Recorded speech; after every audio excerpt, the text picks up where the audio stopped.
Hi സുഹൃത്തുക്കളെ, എല്ലാവർക്കും നമസ്കാരം. ഞാൻ ലതാ മോൾശേഖർ. ഞാൻ ഇന്നിവിടെ അവതരിപ്പിക്കാൻ പോകുന്ന കവിത എൻ്റെ സ്വന്തം കവിതയാണ്. കവിതയുടെ പേര് പൊൻകുരുന്ന്. 2 ദിവസമായി നമ്മളെല്ലാം പത്രമാധ്യമങ്ങളിലൂടെയും സോഷ്യൽ മീഡിയ വഴിയുമായി അറിഞ്ഞുകൊണ്ടിരിക്കുന്ന ഒരു വാർത്തയാണ് ഒരു 10 മാസം പ്രായമുള്ള പെൺകുഞ്ഞ് ആലിൻ. 10 മാസം പ്രായമുള്ള ആലിൻ സംസ്ഥാനത്തെ തന്നെ ഏറ്റവും പ്രായം കുറഞ്ഞ അവയവദാതാവായി മാറിയിരിക്കുന്നു. ആലിൻ ഷെറിൻ എബ്രഹാം. ആ പൊൻകുരുന്നിൻ്റെ പാവന സ്മരണയ്ക്ക് മുൻപിൽ ആദരാഞ്ജലികൾ അർപ്പിച്ചുകൊണ്ട് ഞാൻ എൻ്റെ കവിതയിലേക്ക് കടക്കുകയാണ്. കവിത പൊൻകുരുന്ന്.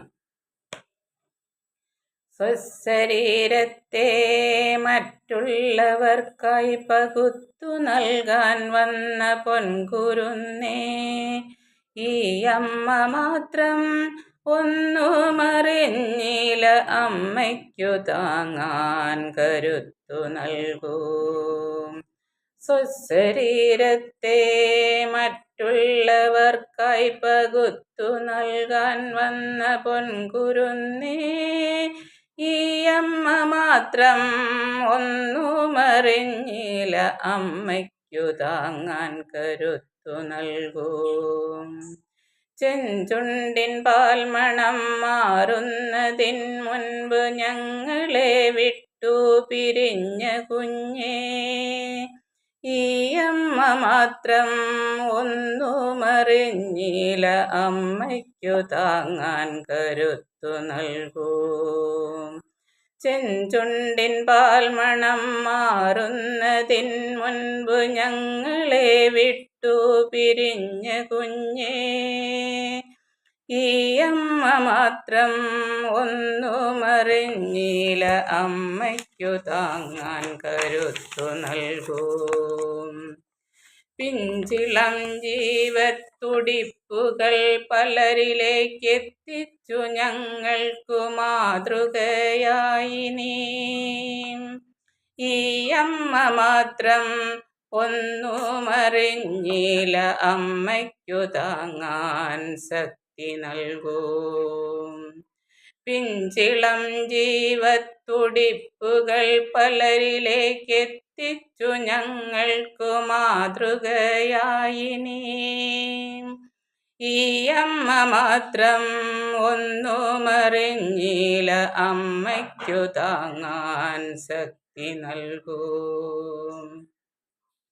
കൊഞ്ചിക്കുഴഞ്ഞ് പിച്ച നടക്കുമ്പോൾ ആ നടയിൽ നീ സ്വർഗത്തെ പൂകി, ഈ അമ്മ മാത്രം ഒന്നുമറിഞ്ഞില്ല, അമ്മയ്ക്കു താങ്ങാൻ ശക്തി നൽകൂ.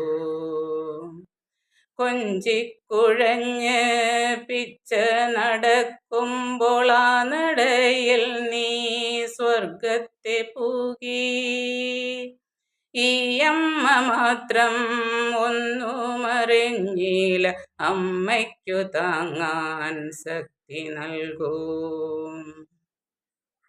ഇന്നലെ ഞാൻ കണ്ടു നിന്നെ, നിന്നിലായി ഇന്നു ഞാൻ കാണുന്നു നിന്നെ പലരിലായി, ഈ അമ്മയ്ക്കൽപ്പം ആശ്വാസമേകാൻ നീ ഇന്നു പലരിലൂടെ എത്തുകില്ലേ.